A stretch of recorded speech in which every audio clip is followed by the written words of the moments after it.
The conflict began on February 28, 2026, when Israel and the United States launched a massive coordinated military operation against Iran known as Operation Epic Fury. The operation targeted Iran's military infrastructures, missile infrastructures, and military leadership, and obviously the command centers, after months of escalating tensions over Iran's missile production and regional military activity.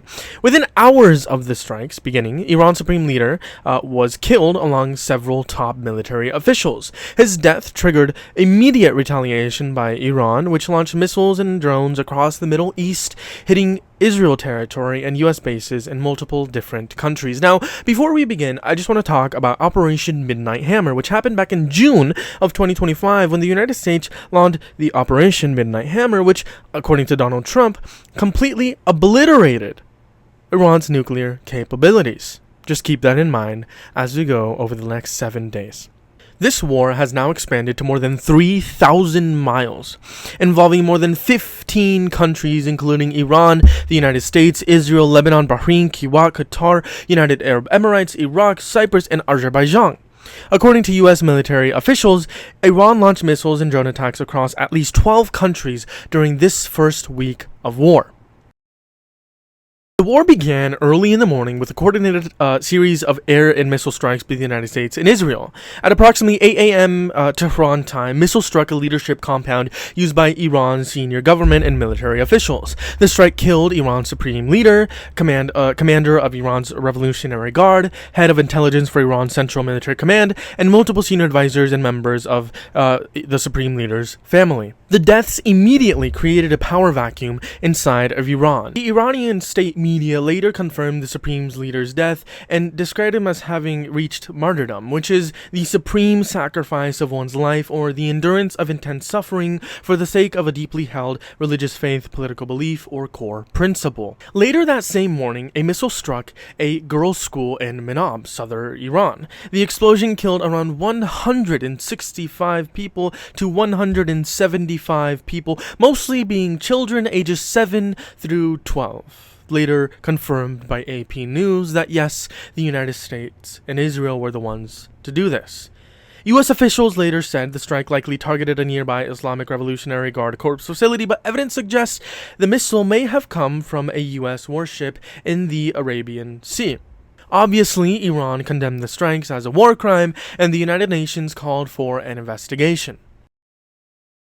Within 24 hours of the initial strikes, Iran launched one of the largest missile retaliations in modern Middle Eastern history. Iran fired hundreds of ballistic missiles and drones towards Israeli cities, U.S. bases in Bahrain, American installations in Kuwait, facilities in Qatar, and the UAE. Missiles struck near the U.S. Navy's 5th Fleet headquarters in Bahrain, forcing emergency responses and evacuations. Civilian casualties were reported in Israel as Iranian missiles hit residential areas.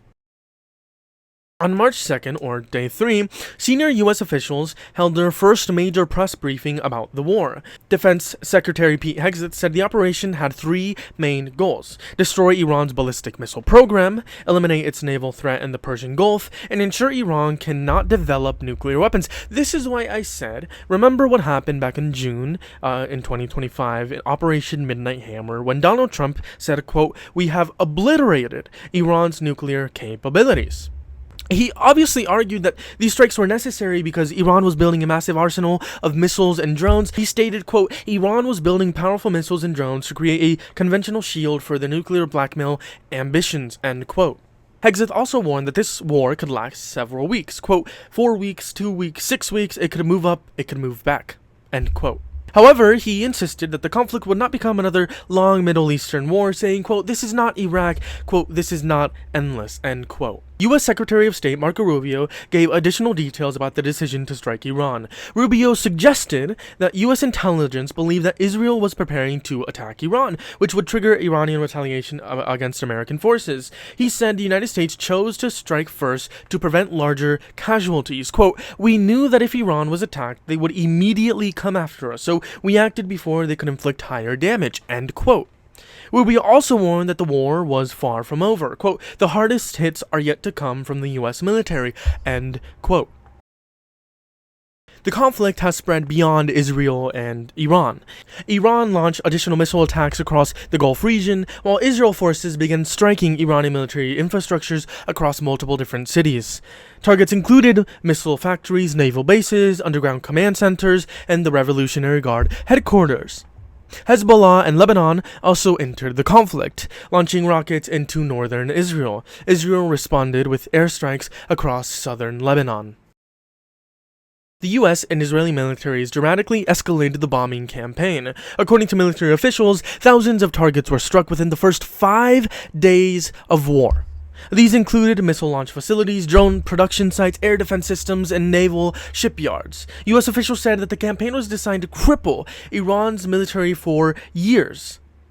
And I have to emphasize, years.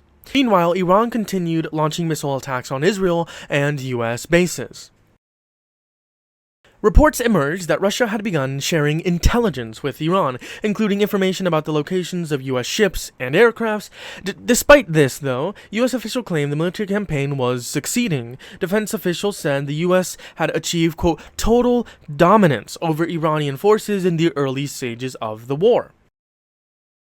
Israeli forces launched one of the largest airstrikes of the war. Approximately 50 fighter jets dropped about 100 bombs on a large underground command bunker in Tehran that had been used by Iranian leadership. The bunker was believed to be one of the main command centers used by Iranian officials after the supreme leader's death. Israeli officials said that the strike was part of a wider campaign called, quote, Roaring Lion, which targeted hundreds of Iranian military facilities. The casualties within the last 7 days are as follows. Iran, more than 1,200 killed, and the injuries are roughly about in the thousands. Israel, 11 killed, injuries are going to be 90. United States, 6 soldiers were killed and over a dozen injured. Lebanon, 217 were killed and roughly 798 were injured. Kuwait, roughly 7 to 10 were killed and more than 32 were injured. UAE, 3 were killed and 78 were injured, roughly. Bahrain, 1 was killed and 2 were injured.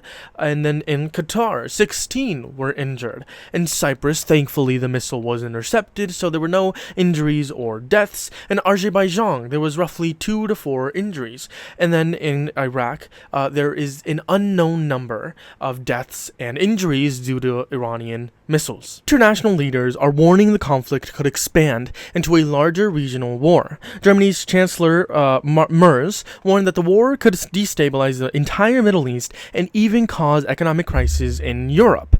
The United Nations has called for an immediate ceasefire and emergency negotiations.